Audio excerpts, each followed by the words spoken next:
আলী আকবর আসবে আর তোমাকে সঙ্গে করে নিয়ে যাবে মা। ও মা, না বেটি তুমি যাবে না।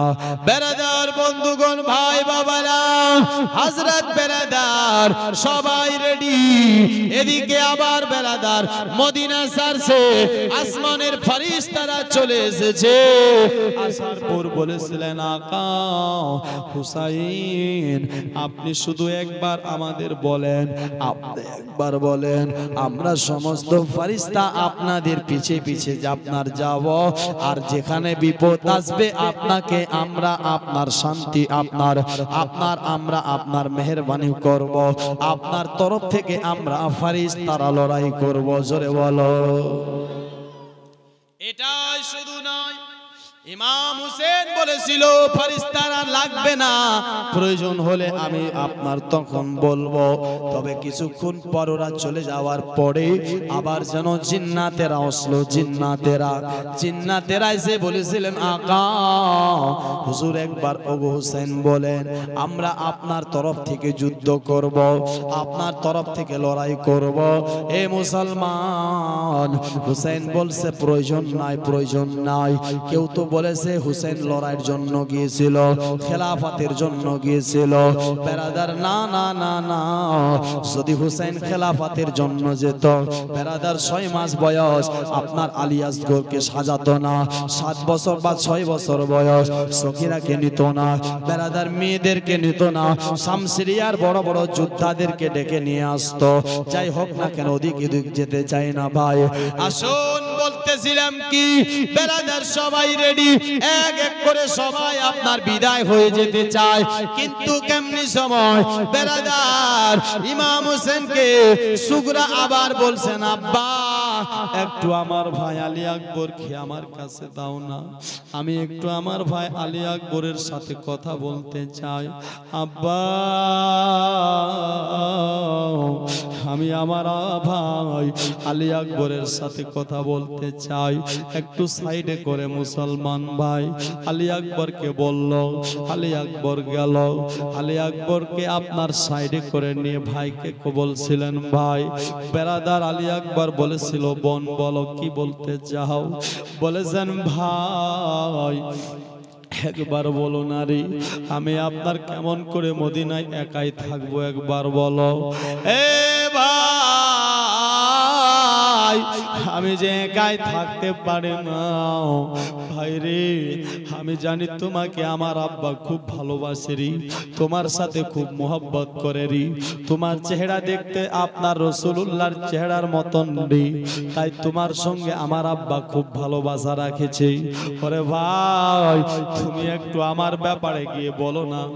আলী আকবরের চোখ দিয়ে টপ টপ করে পানি পড়ে যায় ভয়ের, বোনের আবদার দেখে, বোনের কান্না দেখে।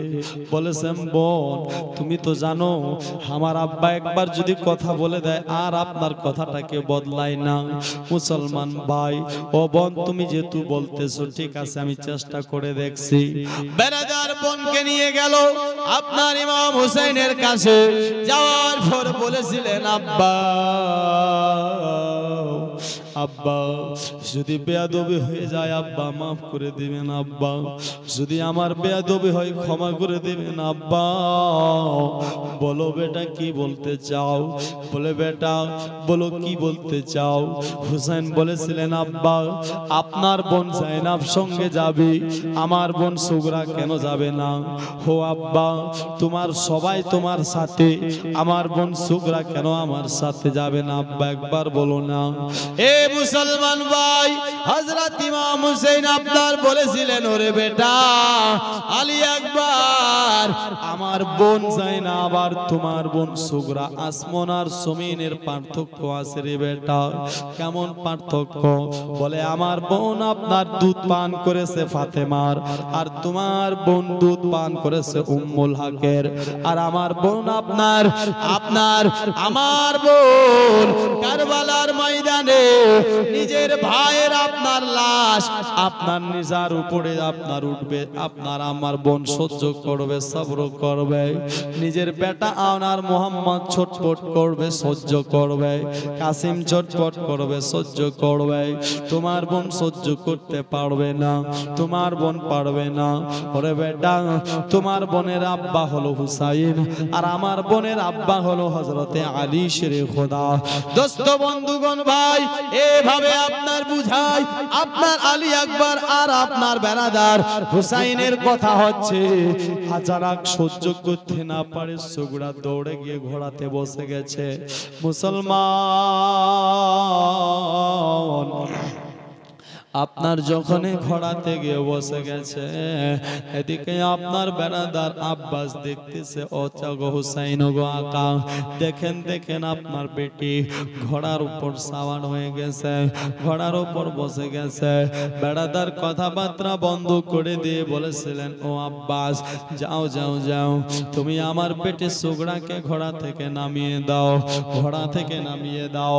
দোস্ত বন্ধুগণ ভাই, আব্বাস বলেছিলেন, আকা আমি ঘোড়াতে চাপাতে পারি, আমি নাভাতে পারি না, আমি তাকে নামিয়ে দেব এটা হতে পারে না। অবি আপনার বেটিকে, আপনার বেটাকে, আকা আমার দ্বারাই কাজ হবে না। আমি আহলে বাইতকে হাসাতে পারি, কান্নাতে পারি না, আমি কাঁদাতে পারি না। আপনি আমাকে মাফ করবেন। বেরাদার বন্ধুগণ ভাই, হযরত ইমাম হুসাইন বলেছিলেন তার বেটা আব্বার আকবর কি, হে আমার বেটা, যা তোর কাজ, তুই গিয়ে তোর বোনকে ঘোড়া থেকে নামিয়ে দে। দোস্ত বন্ধুগণ ভাইরা, বাবাজিরা, ইমাম হুসাইন আপনার গেল গিয়ে আপনার বেরাদার বলতে পারে না মুখ দিয়ে, বোন মা, বোন নেবে যাও, তোকে আব্বা নিয়ে যেতে চায় না রে বোন না। বেরাদার বন্ধুগণ ভাইরা, ইমাম হুসাইনের ছেলে আলী আকবর বেরাদার হযরত সুগরা যে ঘোড়ার উপর আপনার চেপেছে, সেই ঘোড়াটা ধরে বেরাদার পায়ের সামনে হযরত আপনার আকবর মাথাটা নিচু করে দিয়ে বেরাদার চোখ দিয়ে টপ টপ টপ টপ করে পানি ফেলাচ্ছে। হযরত আলী আকবর বলতে পারে না, বোন তুই নেমে যা, বোন নেমে যা, নেমে যাও। বেরাদার বলতে পারে না কেন। তখন থেকেই বোন শুধু বারবার বলতেছে, ভাই আমার ব্যাপারে আবদার কর আব্বার কাছে। এ মুসলমান ভাই, ওই যখন আকবর আপনার কাছে, সুগরা কিন্তু দেখেনি। মুসলমানেরা এমনি সময় খিমার দিক থেকে, ঘরের ভিতর থেকে একজন বলেছিল, সুগরা দেখ, তোকে নামাতে গিয়ে তোর ভাই আপনার কান্না করতেছে। মুসলমান, এই সুগরা আপনার ভাইয়ের কান্না সহ্য করতে পারে না, তাই সুগরা আপনার বেরাদার ভাইয়ের কান্না দেখে চোট করে নেমে গেছে আর বলেছিল, ভাই মাফ করে দিবা, ভাই মাফ করে দিবা, আমি যাব না, নিয়ে যাবে না তো না যাক। ও মুসলমান ভাই, যাই হোক না কেন সংক্ষেপে বলি, আসুন না একটু এগিয়ে যাই। হযরত ইমাম হুসাইনের পরিবার সবাই আপনার মালপত্র সবকিছু রেডি করার পরে, সবকিছু তৈরি করার পরে আপনার বেরাদার আস্তে আস্তে করে সবাই এক এক করে বার হচ্ছে। সুগরার মাথাতে হাত দিয়ে আদর করে, হাতে চুমু খেয়ে আপনার সবাই পালিয়ে যাচ্ছে, সবাই যেন এক এক করে চলে যাচ্ছে। এমনি সময় আপনার বাবাজি বন্ধুগণ ভাই, বেরাদার তার মা উম্মুল হক তিনি বলেছিলেন, মা একটু বলেন না আব্বার কাছে। বলেছিলেন, বেটি রে আমি কি বলবো বলো, আমার এখানে কোনো করার নাই রে মা। ও বেটে, বেরাদার বন্ধুগণ, সেও আপনার কিছু করলো না। তারপরে হাফজাতে রে বাপ আপনার তার বেটা, তার সন্তান আলী আসগর ছোট্ট ভাইকে নিয়ে যাচ্ছিল।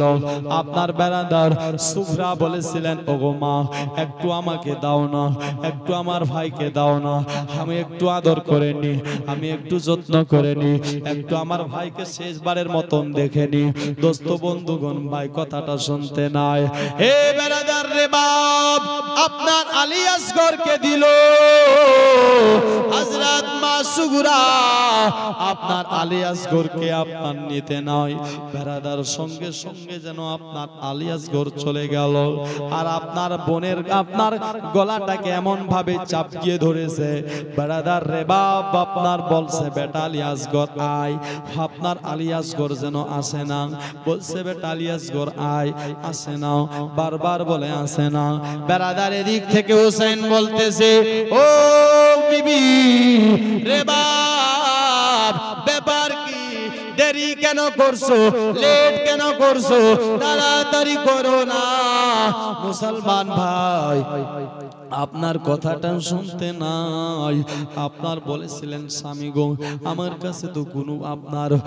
কাছে তো কোনো এমন আপনার দেরি নাই, তোমার ছেলেকে আপনার আসে না।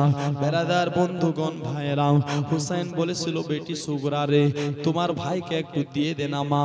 ও বেরাদার, সুগরা বলেছিলেন আব্বা, আমি তো আপনার ধরে রাখিনি, তোমার ছেলে আলী আসগর আমাকে জাপকে ধরে রেখেছে, যেতেই চাচ্ছে না। মুসলমান ভাই বাবাজিরা, ইমাম হোসেন বলছে তাই নাকি?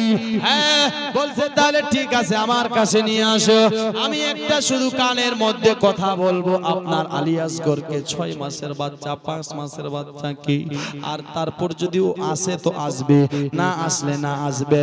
এবার আদারেরা কে ছিল গো? শেরে খোদার শের ছিল, আওলাদে রাসূল ছিল, নবী বাগের ফুল ছিল। বেরাদার ইমাম হোসেন ছোট্ট বেটা বেরাদার আলী আসগরের কানের মধ্যে যেন কি একটা কথা বলল, সঙ্গে সঙ্গে যেন আলী আসগর আপনার সুগরাকে ছেড়ে আব্বার কোলে চলে গেল। জোরে বলো। সুগরা বলেছিলেন, আব্বা এমন আপনি কি বললেন, এতক্ষণ ধরে আমার ভাই যেতে রাজি না, আর আপনি কানের মধ্যে বলার সঙ্গে সঙ্গে চলে গেল। বলেছে বেটি রে, আমি অন্য কিছু বলিনি রে মা, একটাই শুধু কথা বলেছি, বেটা আলী আসগর তুই যে আসছিস না আমাদের সাথে রে, কারবালাতে যে তোর হিস্সার তীর আছে, ওই তীরটা কে খাবে? জোরে বলো। হে বেরাদার বন্ধুগণ ভাই, কারবালাতে যে তীরটা চলবে, ওই তীরটা তোর বদলা কে নেবে? মুসলমান দেখেন, এরা ছিলেন শেরে খোদার শের, এরা ছিলেন আওলাদে রাসূল, নবীর ফুল, নবী বাগের জাপনার ফুল। বেরাদার কি জানে এ আপনার বেরাদার, আপনার আমার ছেলে 6 মাসের বাচ্চা, 6 মাস তো দূরে থাক, 1 বছরের বাচ্চা জানে না, 2 বছরের বাচ্চা জানে না, 3 বছরের বাচ্চা জানে না, আর ওই ছোট্ট ছেলেটা জানে আমি যদি না যাই আমার শাহাদাতের খাতায় নাম আসবে না। জোরে বলুন সুবহানাল্লাহ। যেন নামটা আসে, যার কারণে তিনি আব্বার কোলে চলে গেল, কারবালার ময়দানে তিনি 6 মাসে শহীদ হয়ে গেছিল। জোরে বলো। 6 মাসে শহীদ হয়ে গিয়েছিল। দোস্ত বন্ধুগণ ভাই, যাই হোক না কেন, আপনার বেরাদার সুগরাকে তো নিয়ে গেল না, এক এক করে সবাই বিদায় নিচ্ছে, চলতে লেগেছে। সুগরা দেখছে আমার আর হচ্ছে না, কান্না করতে করতে এই সুগরা আপনার চলে গেল কোথায়? বেরাদার বন্ধুগণ, আপনার বুরকা পড়ে আপনার রাসূলুল্লাহ রওজাতে। জোরে বলুন সুবহানাল্লাহ।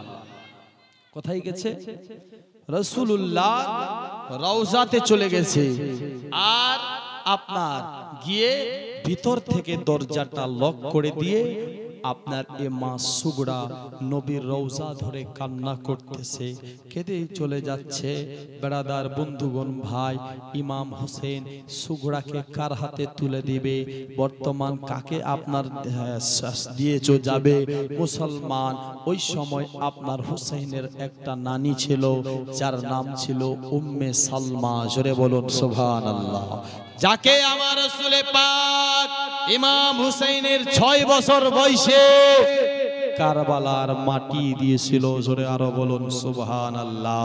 দোস্ত বন্ধুগণ, হযরত লম্বা ঘটনা, হযরত ইমাম হুসাইন আপনার বাবাজি, বন্ধুগণ ভাইরা, এই বেরাদার ওখান থেকে চলে গেল কোথায়?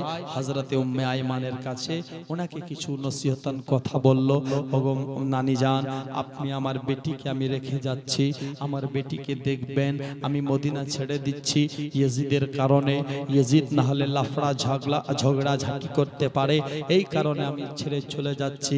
তবে আমি আমার সুগড়াকে রেখে গেলাম, আমার সুগড়া যেন কষ্ট না পায়, আমার সুগড়া যেন মদিনাতে মা মা করে কেঁদে না বাড়ায়, আমার সুগড়া যেন মদিনার মধ্যে আব্বা আব্বা বলে কেঁদে না বাড়ায়।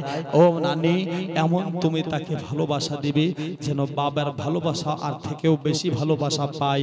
মুসলমান ভাই বাবাজিরা, এই বলে ইমাম হোসেন এরাদা করলো, আমি একবার আরো শেষবারের মতো রাসূলুল্লাহ রওজার জিয়ারত করে এবার রওনা হয়ে যাব। জোরে বলুন সুবহানাল্লাহ। শেষবার আর যে নসিব হবে না। আব্বাসকে বলছে, আব্বাস শেষবারের মতন চল, একবার জিয়ারত করে ঘোড়ার উপর সওয়ার হয়ে রওনা হয়ে যাব মক্কার দিকে। মুসলমান ভাইরা বাবাজিরা, ইমাম হোসেন আর আব্বাস আলমবারদার এই চলতে লাগলো। চলতে চলতে চলতে চলতে ইমাম হোসেন রওজাতে গিয়ে আপনার দরজা খুলছে, ভিতর থেকে দরজাটা লক। আব্বাসকে বলছেন, আব্বাস দেখতো ভিতরে দরজাটা লক করা আছে, কেউ মনে হয় আছে, কেউ হয়তো আপনার জিয়ারত করতেছে। মুসলমান ভাই আব্বাসকে আপনার বলা হলো, আব্বাস আপনার বেরাদার বলল, কে আছো ভিতরে, একটু দরজাটা খোলো, আমাদের একটু অনেক তাড়াহুড়া আছে, একটু দরজাটা খুলো। মুসলমান ভাই যখন আওয়াজটা করেছে, ভিতর সুগরা বুঝে গেছে এটা তো আমার চাচা আব্বাস। মুসলমান ভাই বেরাদার সুগরা বলেছিলেন, নানা রওজা ধরে কেঁদে কেঁদে বলেছিলেন, ইয়া রাসূলুল্লাহ আব্বাস এসেছে, চাচু জান এসেছে, আমার আব্বা সঙ্গে করে এসেছে, একবার বলো না আমাকে যেন সঙ্গে করে নিয়ে যায়, আমাকে সঙ্গে নিয়ে যায়। দোস্ত বন্ধুগণ ভাই, এইভাবে বারবার করে বলে যায়। আব্বাস বলেছিলেন, কে আসো ভিতরে, দরজাটা খোলো তাড়াতাড়ি করে। বেরাদার দরজা খুলে না, সুগরাও কিছু কথা বলে না। যখন কোনো কথা বলা হয় না, আবার আপনার হয়েছেন কি জানো মুসলমান, যখন কথাবার্তা হচ্ছিল না, ভিতর থেকে আওয়াজ আসে না, হযরতে আব্বাস রেগে গেল, রেগে গিয়ে বলেছিল, কে দরজাটা তাড়াতাড়ি খুলো না, আমাদের অনেক তাড়া আছে, আমি আব্বাস এসেছি, আব্বাস। বেরাদার কথাটা শুনতে নাই, ও বেরাদার রাসূলুল্লাহ রওজা থেকে সুগরা বলেছিলেন, আপনি আব্বাস হতে পারেন, আপনি আব্বাস হতে পারেন, কিন্তু আমিও তো সুগরা আছি। জোরে বলুন সুবহানাল্লাহ। বেরাদার বন্ধুগণ ভাই বেরাদার, কথাটা আপনার বলতে নাই, এটা তো সুগরা, দরজাটা খুলো মা, দরজা কোনো মতে খুলে না। বেরাদার তাড়াহুড়াও আছে, যেতে হবে মদিনা ছাড়তে হবে, দরজা খোলা হয় না। হুসেন বলছে, একটুখানি তুমি সাইড হয়ে যাও, আমার বেটে কি কেমন করে হয় আমি বুঝিয়ে আপনার দরজাটা খুলিয়ে দেওয়াচ্ছি। মুসলমান মায়েরা, ইমাম হোসেন বলেছিল, মা ও বেটে দরজাটা তাড়াতাড়ি একটু খুলে দে মা, তুমি তো জানো তোমার আব্বা গরিব, গরিব, ও বেটে তোমার আব্বা গরিব, এই গরিবী হালে তোমার কাছে হাত বাপ ধরছি মা, একটু দরজাটা খুলো, আমি রাসূলুল্লাহর সঙ্গে শেষবারের মতন দেখা করতে চাই গো মা, আর হয়তো জিন্দেগিতে দেখা হবে কি হবে না, মা একবার তুই দরজাটা খুলে দে। সুগরা ভিতর থেকে বলেছিলেন, নবী গো দেখেন আপনার নাতি, এখন থেকে আপনার নিজেকে গরিব মনে করতেছে। মুসলমান দরজাটা খুলে দিল। খুলে দেওয়ার পর হযরত ইমাম হোসেন বেটিকে জড়িয়ে ধরে বলেছিল, মা তুই আমার প্রতি খুব রাগ করেছিস মনে হয়। বেটি তুই রাগ করিস না, বেটি তুই রাগ করিস না মা, তোমাকে নিশ্চয় আমি নিয়ে যাওয়ার ব্যবস্থা করব। এই বলে সান্ত্বনা দিচ্ছে, বোঝাচ্ছে রাসূলুল্লাহর জিয়ারত করে আমার আপনার হুসাইন বার হয়ে যাবে। এমনি সময় সুগরা আরেকটা কথা বলেছিল, আব্বা একটা কথা বলতে চাই আব্বা। কি কথা রে মা একবার বলো। বলছে, আব্বা তোমরা তো সবাই চলে যাচ্ছ, যদি আমার মদিনাতে মৃত্যু হয়ে যায়, আমি যদি মদিনার মধ্যে মারা যাই, আব্বা জান আমি ইন্তেকাল করলে, আমার ইন্তেকালের খবর শুনলে তো তোমরা নিশ্চয় আসবে। তবে আব্বা আমার রওজাতে সবাই আসবে, আমার কবরে আমার আপনার লাশটা দে আমার কবরতে সবাই আসবে, কিন্তু চারটা লোককে মানা করে দিবে আব্বা, চারটা লোক যেন আমার কবরে না আসে। বলেছিলেন বেটি কে কে একবার বলো না। বলেছেন আব্বা এক নম্বর আমার কবরে যেন আমার মার রে বাপ না আসে। কে? আমার মা যেন না আসে। আর দুই নম্বরে আমার কবরে যেন আমার চাচা আমার ভাই আলী আকবর না আসে। তিন নম্বরে আমার কবরে যেন আমার চাচা আব্বাস আলমদার না আসে। আর চার নম্বরে যেন আমার আব্বা তুমি হুসাইন যেন আমার কবরে না আসো।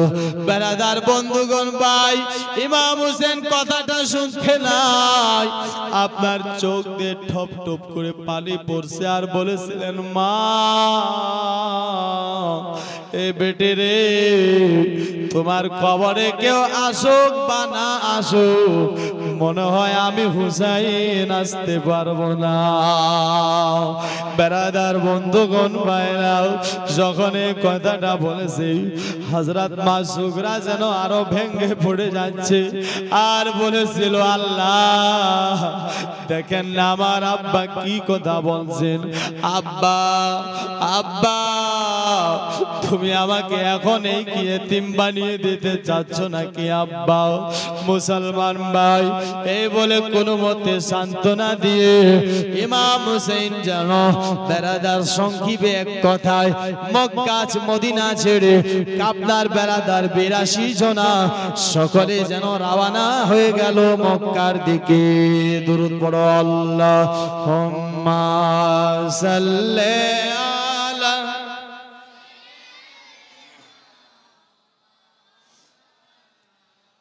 মুহাম্মাদ আলা আলি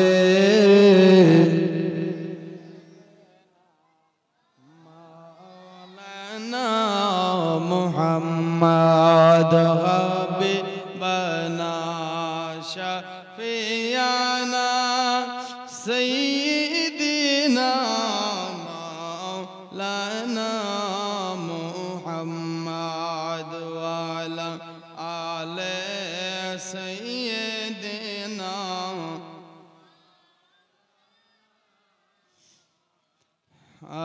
সাল্লু আলা মুহাম্মাদিন সাল্লু আলা মুহাম্মাদ হরদম জোবা সে নিকালো পাক নামে মুহাম্মাদ। আল্লাহুম্মা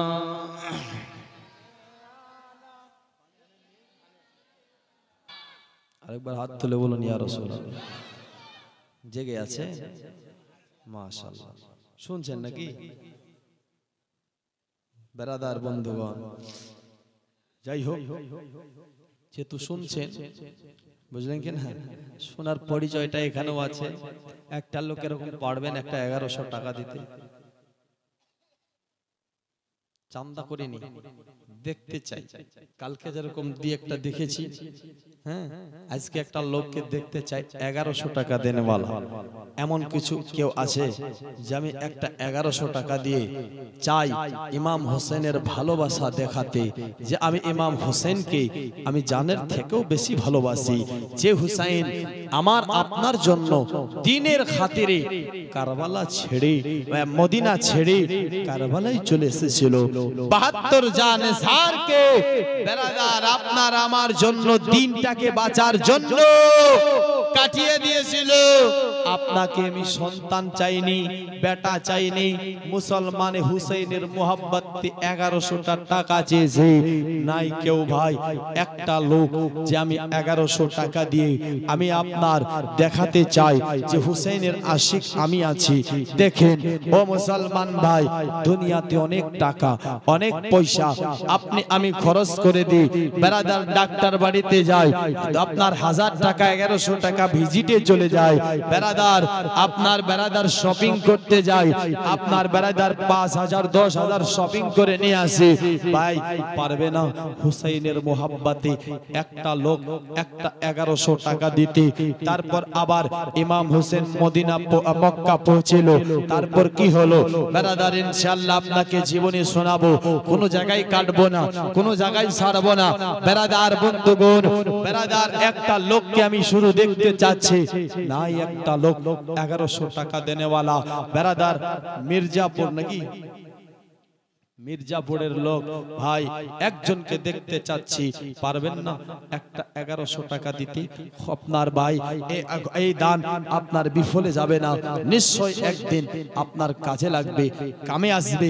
হোসেনকে ভালোবেসে আপনি এই পবিত্র মেহফিলে 1100 টাকা দিয়েছেন, কোন গান বাজনার মেহফিলে দেননি, কোন কাওয়ালের মেহফিলে দেননি, দোস্ত পবিত্র হোসেনের ইতিহাস শুনতে গিয়ে দিয়েছেন।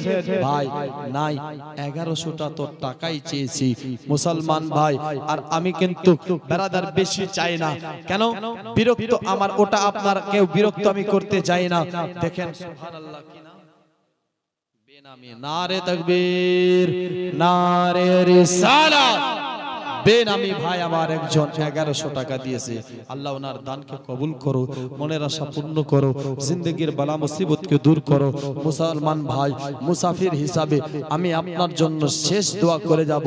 ভাই আল্লাহ যেন আপনার বাড়িতে বরকত দেয়, আল্লাহ যেন আপনার বাড়িতে রহমত দেয়, আল্লাহ যেন আপনার কারোবারে ব্যবসা বাণিজ্যে বরকত দান করে।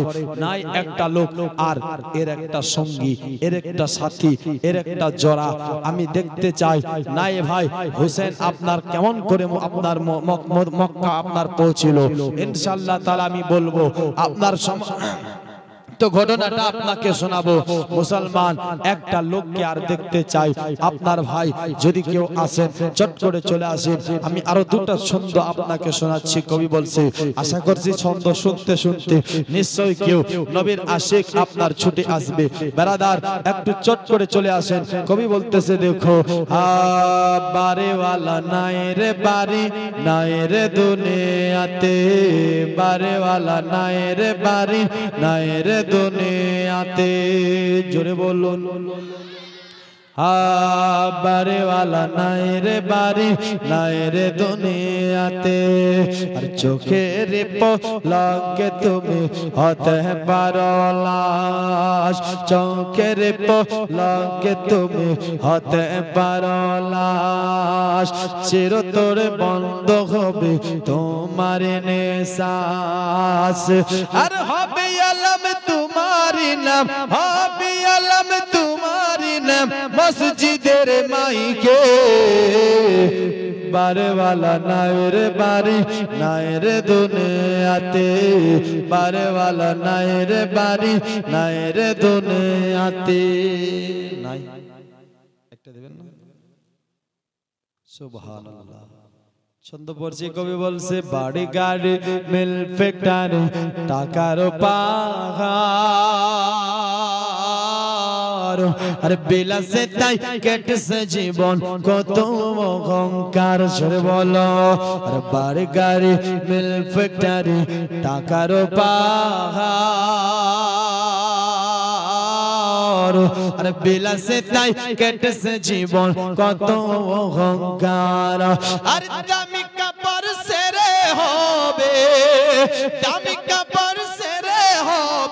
সাদা কাফন পরিতে বারওয়ালা নাই রে বাড়ি নাই রে দুনিয়াতে বারওয়ালা নাই রে বাড়ি নাই রে দুনিয়াতে যাদের সাথে চলতে তুমি থাকতো দেবানিসি আর জানা যায় স্বর্গ হবে তোমার প্রতিবেশী আর জানা যায় স্বর্গ হবে তোমার প্রতিবেশী আর স্বজনেরা নিয়ে যাবে স্বজনেরা নিয়ে যাবে তোমাকে পালকি করে বারেওয়ালা নাই রে বারে নাই রে দুনিয়াতে বারেওয়ালা নাই রে বারে নাই রে দুনিয়াতে বারেওয়ালা নাই রে বারি নাই রে দুনিয়াতে নাই ভাই একটা লোক একটা 1100 টাকা দেনেওয়ালা যদি 11 নাই তো একটা লোক 500 টাকা দিতে পারবে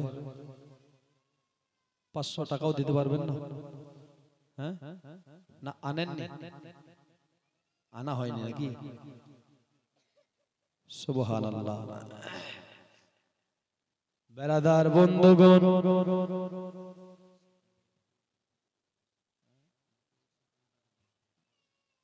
মতিউর ভাই সকালে দিবেন 1100 টাকা নারে তাকবীর নারে রিসালাত নারে রিসালাত 1100 টাকার দাতা আল্লাহ যেন ওনার দানকে কবুল করে মনের আশা পূর্ণ করে আর বেরাদার একটা 500 টাকা আমি চাই এত বড় মাজমাতে অনেক আছেন আমার ভাই একজন নাই একটা শুধু 500 টাকা মুসলমান আর ওদিকে আমার মা বোনেরাও আছে বেরাদার মা বোনেরাও দিতে পারে আর আমি জানি মালদাতে মা বোনেরা অনেকে দান করে এক বিড়ির টাকা হ্যাঁ আর দ্বিতীয় লক্ষ্মী ভান্ডারের টাকা তো যাই হোক আমি লক্ষ্মীর ভান্ডার বলে বলে বদনামি করতে চাই না তবে মায়েরা এমনি আপনার নিজের তরফ থেকে দান করবে লক্ষ্মীর ভান্ডার কেন দেবে তাই কি না দান করবে ওরা সুবহানাল্লাহ যাই হোক আপনার মেহনত করে দান করবে মা খালা নাই মা একটা যদি কেউ থাকেন একটা 500 টাকা মায়ের তরফ থেকে একটা আপনাদের তরফ থেকে কেউ নাই এমন ভাই যে আমি 500 টাকা দিতে চাই দোস্ত বন্ধুগণ আমি জীবনে আপনার একটু এগিয়ে নিয়ে যেতে চাই একজন যদি হয়ে যান আমি জীবনীকে আপনার এগিয়ে নিয়ে যাব একটা শুধু 500 টাকা চাই আসেন না নাই একটা আপনার দেখতে চাই বেরাদার নিজের মাকে ভালোবেসে নিজের বাপকে ভালোবেসে নিজের ভাইকে ভালোবেসে নিজের শ্বশুর শাশুড়িকে ভালোবেসে নিজের আপনার আত্মীয় স্বজনকে ভালোবেসে ভাই আপনার একটা শুধু 500 টাকা চাই নাই কারো কাছে কেউ আনেননি বেরাদার নিজের মাকে ভালোবেসে কবি বলতেছে গর্ভধারণে মা দুঃখের দরদে আমার জনম দুঃখে নে মা গর্ভধারণে মা দুঃখের দরদে আমার জনম দুঃখে নে মা আর মায়ের কান্দন যাবত জীবন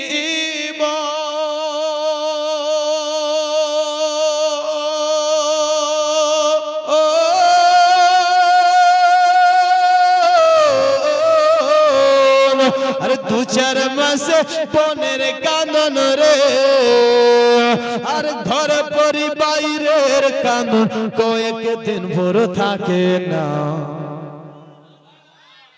বলবো বলবো একটা দেন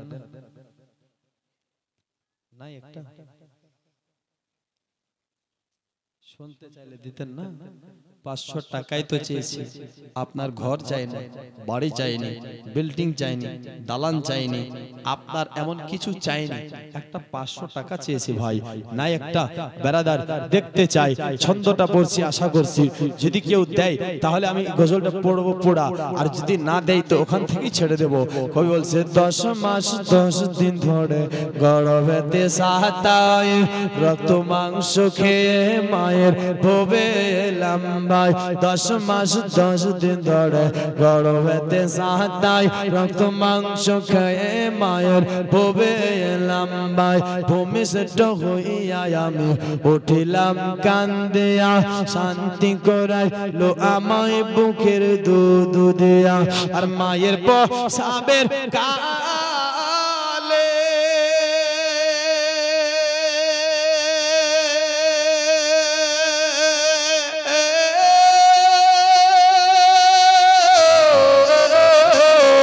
আর বুক বেসে যাই নয়ন জলে রে সন্তানেরই কোলে লয়া সন্তানেরই কোলে লয়া ভুলে প্রসব যন্ত্রণা একজন দেবে না দেবে কই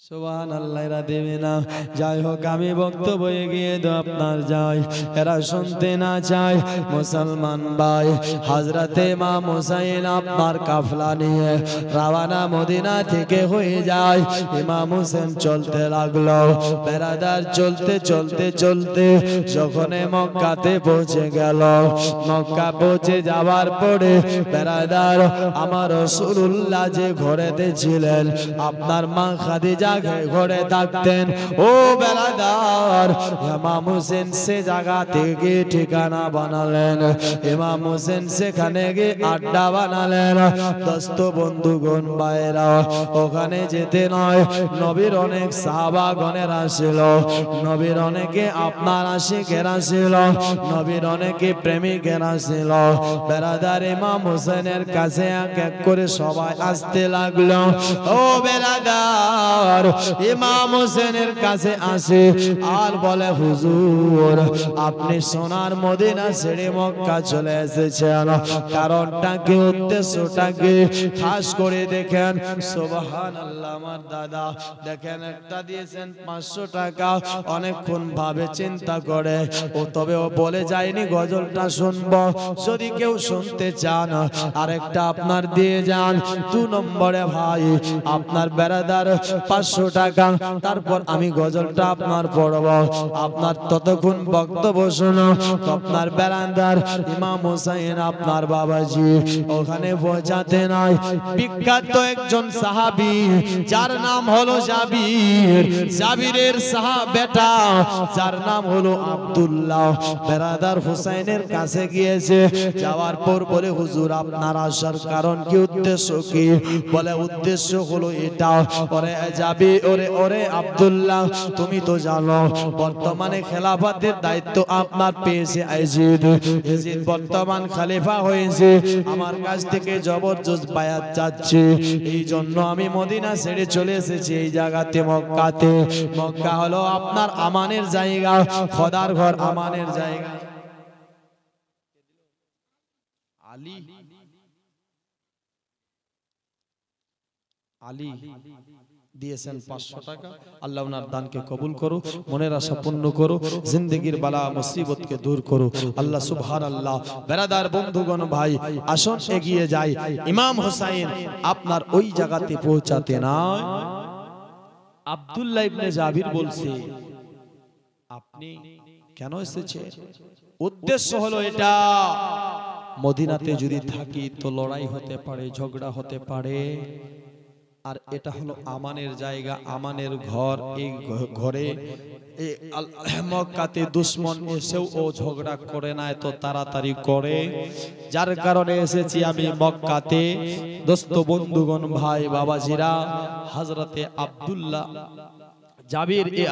জাবির আব্দুল্লাহ ইবনে জাবির তিনি বলেছিলেন আকা কি কথা বলছে আপনার বর্তমানে ওই ইয়াজিদ আপনার খলিফা ও খলিফার কোনো যোগ্যতা নেই উনি সারাবি জানি কাতিল হুজুর আপনি আপনার এইভাবে আপনি এখানে জিন্দেগিটা কাটবেন এটা হতে পারে না আপনাকে আমরা খলিফা রূপে মক্কাতে দেখতে চাই জোরে বলুন সুবহানাল্লাহ আমরা আপনাকে মক্কাতে খলিফা রূপে দেখতে চাই কেউ মানক বা না মানক আমরা আপনাকে খলিফা মানব হুজুর, এবং কি প্রয়োজন হলে দরকার পড়লে আপনার দিকে আমরা হয় ইয়াজিদের সঙ্গে লড়াই করব। জোরে বলুন সুবহানাল্লাহ। ইমাম হোসেন বলেছিল, ও আব্দুল্লাহ ইবনে জাবির, ঝগড়া যেন না হয়, লড়াই যেন না হয়, এই জন্য তো আমি মদিনা ছেড়ে আসলাম। আমি আপনার খলিফা চাই না, আমি আপনার বাদশাহী চাই না, আমি আপনার টাকা চাই না, আমি আপনার পয়সা চাই না। আমার নানা যেমন ছাগল চড়াতে গিয়েছিল, তেমনি আমি হুসাইন দরকার হলে প্রয়োজন হলে বকরি চড়াতে যাব, ছাগল চড়াতে যাব, প্রয়োজন হলে 3 দিন ধরে শুকিয়ে থাকতে হবে। আমার নানা যেমন শুকিয়ে ছিল আমিও শুকিয়ে থাকব। দোস্ত বন্ধুগণ ভাইরা বাবাজিরা, ইমাম হোসেন বলেছিল তারপরও আমি লাফড়াতে যাব না, তারপরও আমি ঝগড়া ফিতনা ফাসাতে যাব না। বাবাজি বন্ধুগণ ভাইরা সবাই হোসেনকে আপনার বলেছিলেন, হুজুর আপনি আমাদের খলিফা, আপনার আমরা বায়াত হব, আপনি আমাদের বায়াত করে নিন। মুসলমান ভাই বাবাজিরা, হোসেন শুধু একটাই কথা বলে, দরকার হলে প্রয়োজন হলে 3 দিন ধরে খিদার্ত থাকবো। ও বেরাদার, সাহাবারা বলেছিল, নবীর আশিকেরা বলেছিল, হুসাইনকে হুসাইন আকা না, এটা হতে পারে না গো আকা, আপনি নবীর নওয়াসা, আলীর বেটা, ফাতেমার লাল কলিজার টুকরা, ও হুসাইন আপনি শুকিয়ে থাকবেন, এটা হতে পারে না। আমাদের মক্কা তেমন কি কমি রয়েছে, আপনার জন্য আমরা আপনার সব সময় খাবার হাজির করে দেব। হুজুর আপনি কোনোদিন ভুকা থাকবেন না। নবী তো ভুকা ছিল, উম্মতকে শিক্ষা দিবে বলে, গরিব উম্মতের জন্য। কেন গরিবেরা আপনার 3 দিন ধরে কেউ শুকিয়ে থাকতে পারে, না খেয়ে থাকতে পারে, তাই যেন তারা নবীকে দেখে সবর করে, নবীকে দেখে সবরের সাথে থাকে। আমার নবী সবর করেছিল, আমার নবী 3 দিন খায়নি, তার কারণে। কিন্তু আপনি কেন আপনার এই কাজটা করবেন না? হুজুর আপনার জন্য সবকিছু আমরা হাজির রাখবো, হাজির থাকবে, চিন্তা করতে হবে না। দোস্ত যাই হোক না কেন, এইভাবে ইমাম হুসাইন আপনার মক্কার সমস্ত সাহাবারা অনেকে আপনার সাথ দিয়েছিল, বেরাদার অনেকে আপনার বেরাদার মোহাব্বত করেছিল, সবাই হুসেনকে ভালোবাসতো, সবাই হুসেনকে মোহাব্বত করত।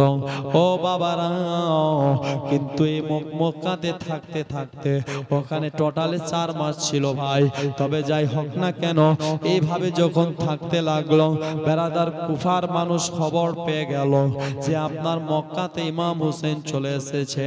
কুফার মানুষের কাছে যখন খবরটা গেল, কুফার মানুষেরা কি করলো, সবাই মিলে একটা চিঠি লিখলো, চিঠি লিখলো, চিঠি বেরাদার চিঠি লিখেছে, চিঠি বেরাদার লিখেছে, ও হুসাইন আকা, হুজুর আপনাকে আসতে হবে কুফা, হুজুর আপনার আশিক কুফাতে অনেক আছে, আপনার প্রেমিক কুফাতে অনেক রয়েছে, হুজুর আপনি ছেড়ে দে, আপনি মক্কা ছেড়ে আমাদের কুফাতে চলে আসেন, হুজুর আপনাকে আসতেই হবে।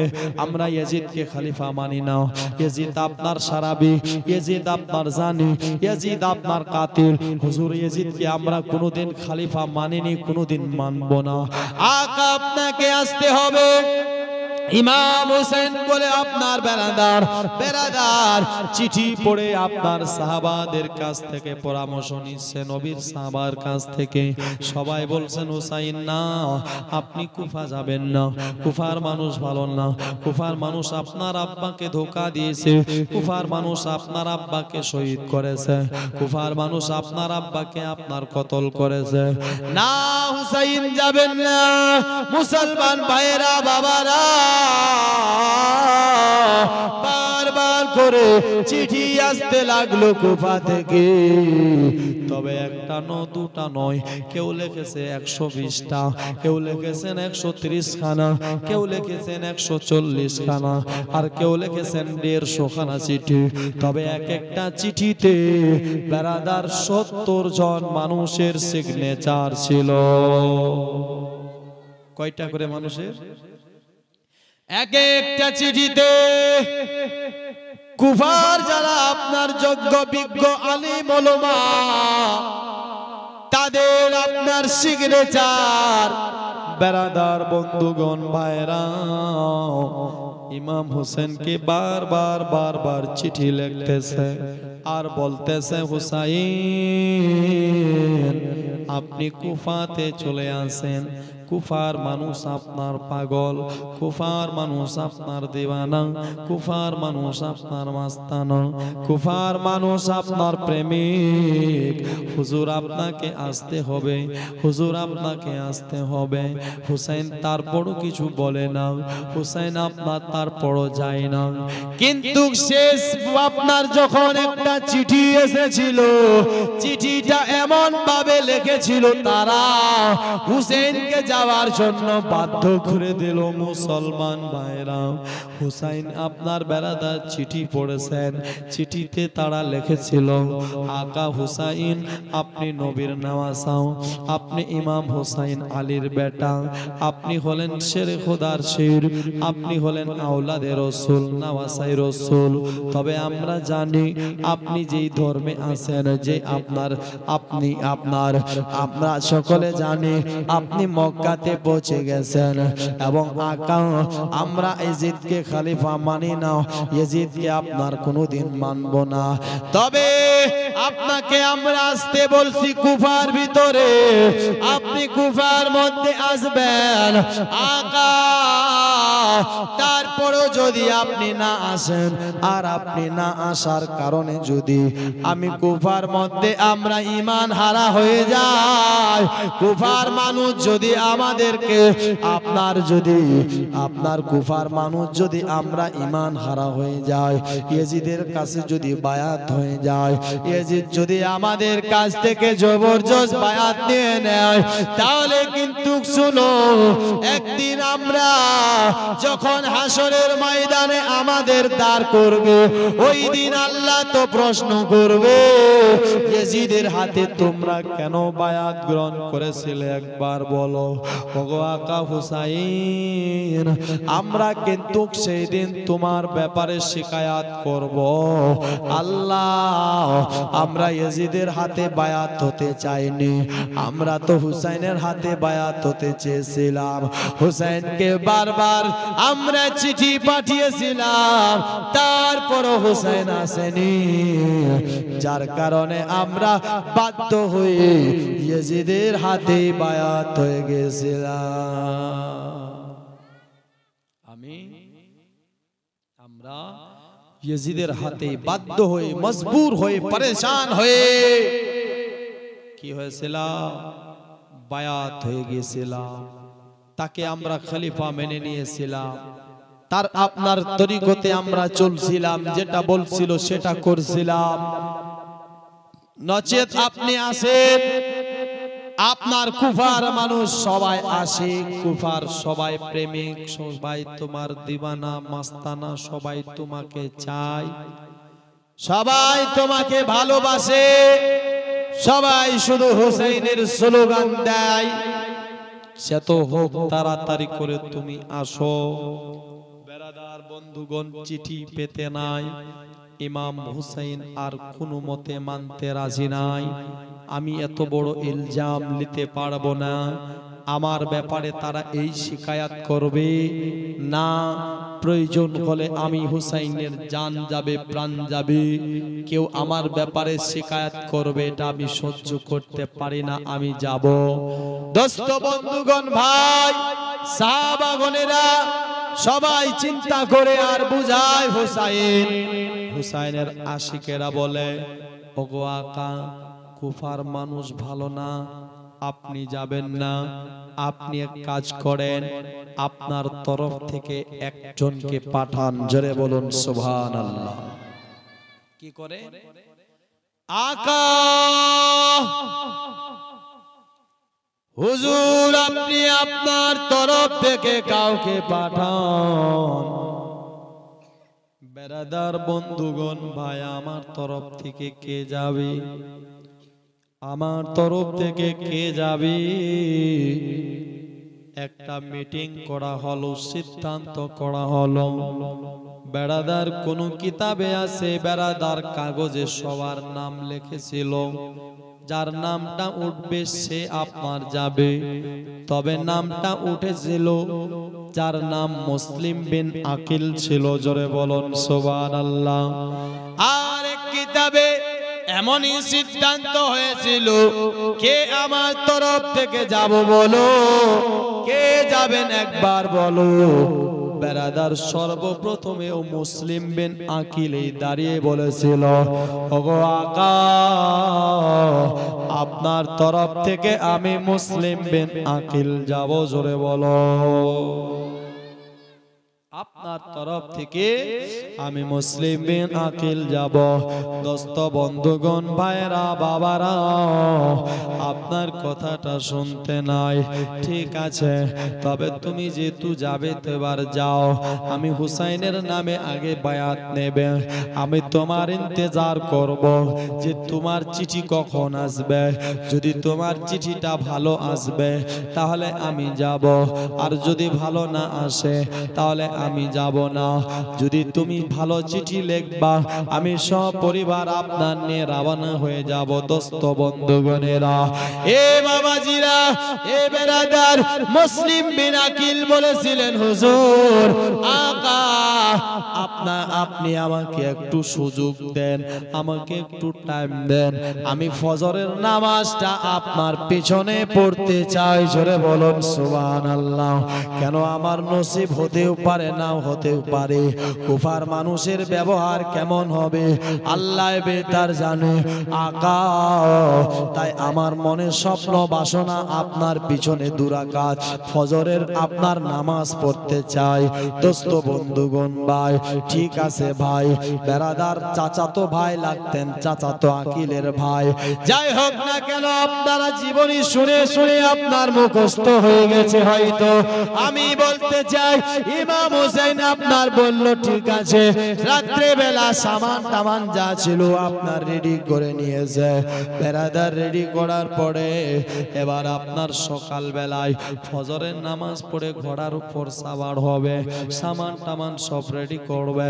আর রাত্রে বেলায় তার দুটি বেটা ছিল, যার নাম ছিল মুহাম্মদ আর ইব্রাহিম। একজনের নাম মুহাম্মদ, আরেকজনের নাম হলো ইব্রাহিম।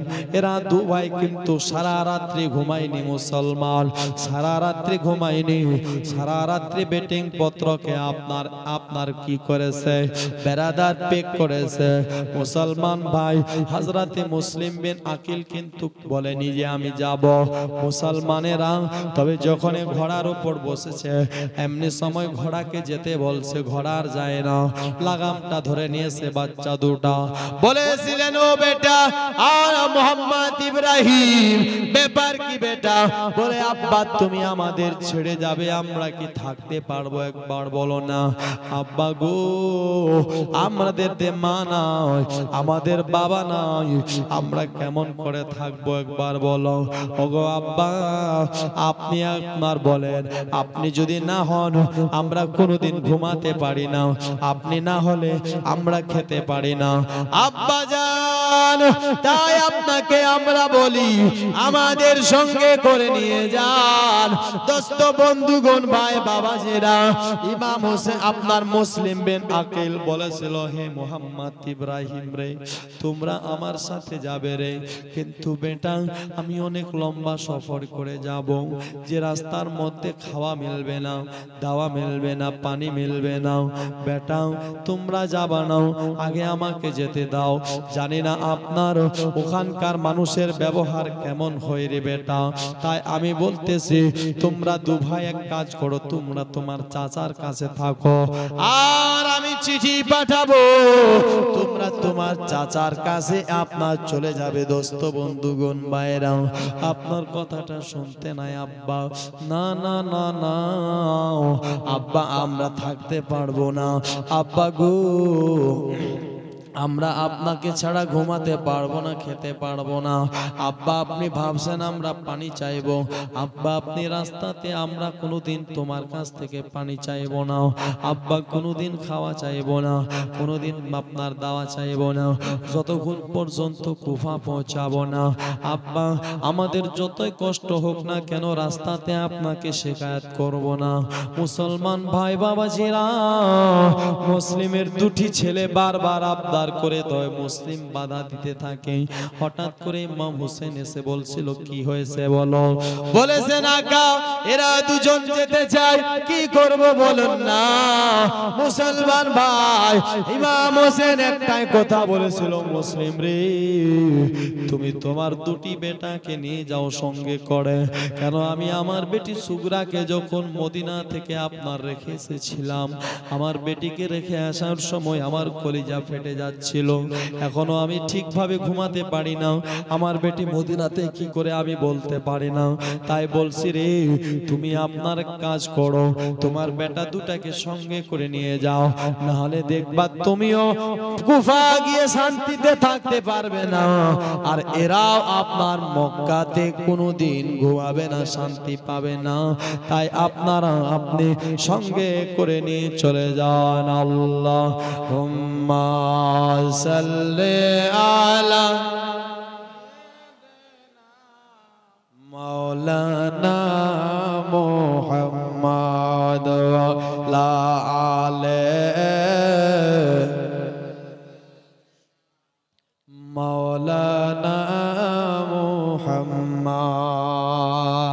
একটা গজল আর পড়বো, একটা লোক একটা 100 টাকা দেবে, 100 টাকা মুসাফা করবো, দিবেন নাকি? হ্যাঁ, সুবহানাল্লাহ।